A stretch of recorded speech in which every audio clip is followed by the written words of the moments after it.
छत्रपति संभाजी महाराज की कहानी वीरता और बलिदान की गाथा। संभाजी महाराज, जिन्हें धर्मवीर के नाम से भी जाना जाता है, मराठा साम्राज्य के दूसरे छत्रपति थे। वे छत्रपति शिवाजी महाराज के बड़े पुत्र थे और उनकी वीरता, बुद्धिमत्ता और रणनीतिक कौशल के लिए प्रसिद्ध थे। उनकी कहानी न केवल एक बहादुर योद्धा की है, बल्कि यह बलिदान और धैर्य का भी प्रतीक है।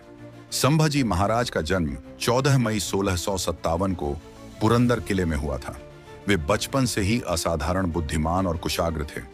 उनकी माता सईबाई का निधन तब हो गया था जब वे केवल 2 वर्ष के थे। इसके बाद उनका पालन पोषण उनकी दादी जीजाबाई ने किया। संभाजी महाराज को संस्कृत, मराठी, हिंदी, फारसी और अन्य भाषाओं का अच्छा ज्ञान था। वे एक कुशल लेखक भी थे और बुद्धिभूषण और नखशिख जैसे ग्रंथों की रचना की थी। उनकी शिक्षा और युद्ध कला की ट्रेनिंग शिवाजी महाराज ने खुद दी थी। 9 वर्ष की आयु में उन्हें राजकुमारों की तरह प्रशिक्षित करने के लिए आमेर के राजा जय सिंह के पास भेजा गया।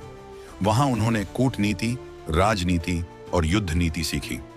संभाजी महाराज का राजनीतिक जीवन। 1666 में जब शिवाजी महाराज आगरा में मुगलों द्वारा बंदी बना लिए गए थे, तब संभाजी महाराज को एक महत्वपूर्ण भूमिका निभानी पड़ी। बाद में शिवाजी महाराज ने अपने चतुराई से आगरा से निकलकर मराठा साम्राज्य को फिर से संगठित किया। 1674 में जब शिवाजी महाराज का राज्याभिषेक हुआ, तब संभाजी महाराज को भी एक महत्वपूर्ण पद दिया गया। लेकिन कुछ वर्षों बाद शिवाजी महाराज और संभाजी महाराज के बीच मतभेद उभरने लगे।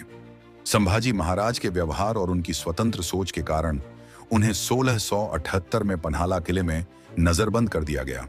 हालांकि वे वहां से भाग निकले और मुगलों के पास चले गए, लेकिन जल्द ही अपनी गलती का एहसास होने पर वे मराठा साम्राज्य में लौट आए। 1680 में शिवाजी महाराज के निधन के बाद मराठा साम्राज्य संकट में आ गया। राजा राम महाराज और समर्थ रामदास के सहयोग से संभाजी महाराज ने 1681 में सिंहासन संभाला। राज्य की गद्दी पर बैठते ही उन्होंने औरंगजेब के खिलाफ मोर्चा खोल दिया। संभाजी महाराज का शासनकाल संघर्षों से भरा था। उन्होंने मुगलों, पुर्तगालियों, सिद्दी और अंग्रेजों के खिलाफ युद्ध लड़ा। उनकी सेना ने दक्षिण भारत में विजय प्राप्त की और मुगलों के कई किलों पर कब्जा कर लिया। संभाजी महाराज और औरंगजेब के बीच संघर्ष अत्यंत भीषण था। संभाजी महाराज ने कई बार मुगलों को पराजित किया, जिससे औरंगजेब अत्यंत क्रोधित हुआ। 1679 में मुगलों ने विश्वासघात करके संभाजी महाराज को गिरफ्तार कर लिया। उन्हें बीदर के नजदीक संगमेश्वर से पकड़ा गया। संभाजी महाराज की शहादत। संभाजी महाराज को औरंगजेब के दरबार में लाया गया, जहां उन्हें इस्लाम स्वीकार करने के लिए मजबूर किया गया। लेकिन उन्होंने अपने धर्म और स्वाभिमान को बनाए रखा। उन्होंने स्पष्ट शब्दों में कहा कि वे मर जाएंगे, लेकिन धर्म परिवर्तन नहीं करेंगे। इससे क्रोधित होकर औरंगजेब ने उन्हें यातनाएं देने का आदेश दिया। कई दिनों तक उन्हें अमानवीय यातनाएं दी गईं। उनकी आंखें निकालने की कोशिश की गई, जीभ काट दी गई और शरीर को लोहे के गर्म सलाखों से जलाया गया। अंततः 11 मार्च 1679 को उनकी निर्मम हत्या कर दी गई। संभाजी महाराज की विरासत। संभाजी महाराज की शहादत ने मराठों में नया जोश भर दिया।